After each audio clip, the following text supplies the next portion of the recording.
नमस्कार मंडळी, श्री स्वामी समर्थ. यंदा 19 एप्रिल 2026 ला आलेली आहे अक्षय तृतीया.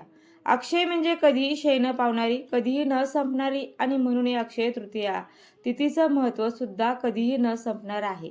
कारण अक्षय तृतीयाचा दिवस 3.5 शुभमुहूर्तापैकी एक आहे. त्यामुळे जर तुम्हाला नवीन घर, वाहन किंवा कुठलीही नवीन खरेदी करायची असेल तर त्यासाठी 19 एप्रिल अर्थात अक्षय तृतीया अत्यंत उत्तम दिवस आहे. तुम्हाला नवीन काम सुरू करायचे, त्याचबरोबर काही नवीन गोष्टीचा शुभारंभ करायचा आहे, त्यासाठी तुम्ही अक्षय तृतीयाचा दिवस निवडू शकता, जी यंदा आलेली आहे 19 एप्रिलला 3.5 मुहूर्तापैकी एक असल्यामुळे अक्षय तृतीयाच्या दिवशी तुम्हाला कुठलाही मुहूर्त बघण्याची गरज देखील नसते. बघा, या दिवशी तुम्ही लग्न, साखरपुडा, मुंज किंवा इतर कोणतेही धार्मिक शुभकार्य हे करू शकता. त्यासाठी तुम्हाला काहीही बघण्याची म्हणजेच कोणताही मुहूर्त बघण्याची गरज नाही. पण तुम्हाला माहिती आहे का की तुम्हाला जर अक्षय तृतीयाचा खरा लाभ घ्यायचा असेल तर या तिथीचा लाभ घ्यायचा असेल ना, तर या दिवशी तुम्ही जप, होम, दान या गोष्टी जर केल्या तर त्याचं पुण्य अक्षय असतं, म्हणजेच कधीही न संपणारं पुण्य असतं. त्याचप्रमाणे अक्षय तृतीयाच्या दिवशी परशुराम जयंती सुद्धा असते, बसवेश्वर जयंती सुद्धा असते, हयग्रीव जयंती असते, नरनारायण जयंती असते आणि इतकंच नाही तर अन्नपूर्णा जयंती सुद्धा असते. आणि म्हणूनच अक्षय तृतीयाच्या दिवशी गॅसच्या शेगडीची पूजाही केली जाते.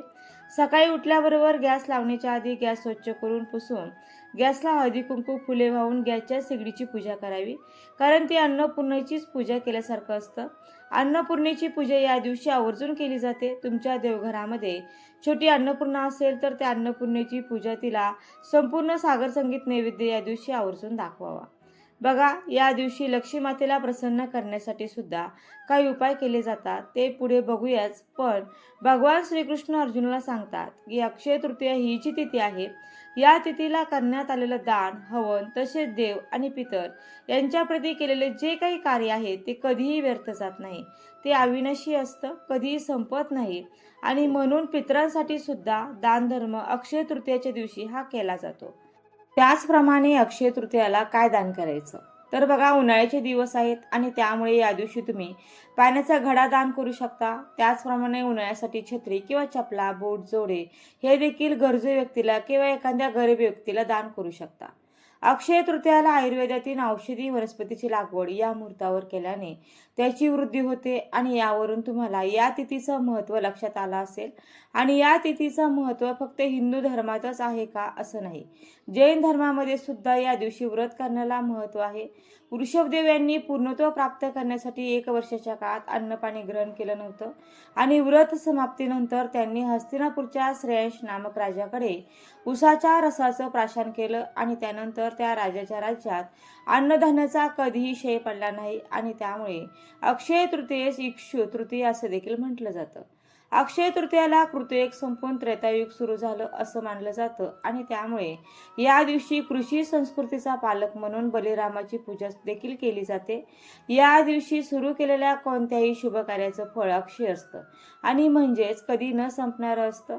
3.5 मुहूर्तापैकी एक असल्यामुळे नवीन घरात प्रवेश करणं, नवीन वस्तू तसेच नवीन वास्तू घेणे, मोठे आर्थिक व्यवहार करणं हे काम तर शुभ असतंच असतं.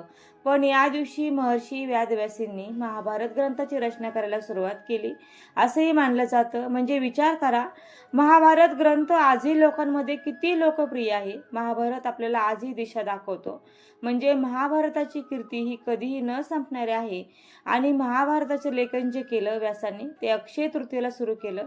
यावरून आपल्या लक्षात येईल की अक्षय तृतीयेला सुरू केलेलं काम हे किती लांबपर्यंत टिकतं. अक्षय तृतीयेच्या दिवशी जी उपासना करायला सांगितली जाते त्यामध्ये अजून एका गोष्टीचा समावेश आहे आणि तो म्हणजे अक्षय तृतीयेच्या दिवशी आवर्जून भगवद्गीतेच्या 18व्या अध्यायाचं पठण करावं किंवा तो श्रवण करावा.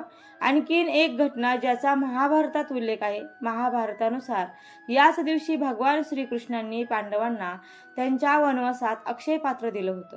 हे अक्षय पात्र म्हणजेच ते कधीही रिकामं होत नसायचं, कायम अन्नाने भरलेलं असायचं, ज्यातून पांडवांना अन्न मिळत असे. अनेक पौराणिक कथांचा संदर्भ या अक्षय तृतीयेच्या तिथीचं महत्त्व समजून सांगताना देता येईल. एकंदरीत तुमच्या लक्षात आलं असेल की ही तिथी खूप महत्त्वाची आहे बरं का. या तिथीला पूजा अर्चना दानधर्म नक्की करावा, पण त्याचबरोबर काही नियम सुद्धा पाळावे.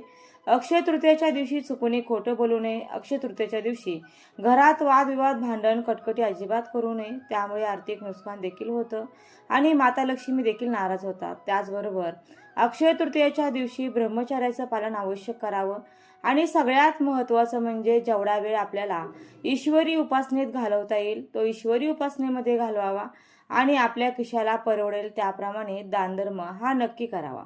ही थोडक्यात अक्षय तृतीया संदर्भातील माहिती होती. अजून अक्षय तृतीया संदर्भातील इतरही व्हिडिओ येणार आहेत. हे देखील व्हिडिओ नक्की पहा आणि व्हिडिओ आवडला असेल तर व्हिडिओला नक्की लाईक करा, शेअर करा व चॅनलला सबस्क्राईब करायला मात्र अजिबात विसरू नका. व्हिडिओ शेवटपर्यंत पाहिल्याबद्दल अगदी मनापासून तुमची खूप खूप आभारी आहे. धन्यवाद. श्री स्वामी समर्थ. जय जय स्वामी समर्थ. रामकृष्ण हरी. जय जय रामकृष्ण हरी. ओम नमो भगवते वासुदेवाय नमः. ओम नमो भगवते वासुदेवाय नमः.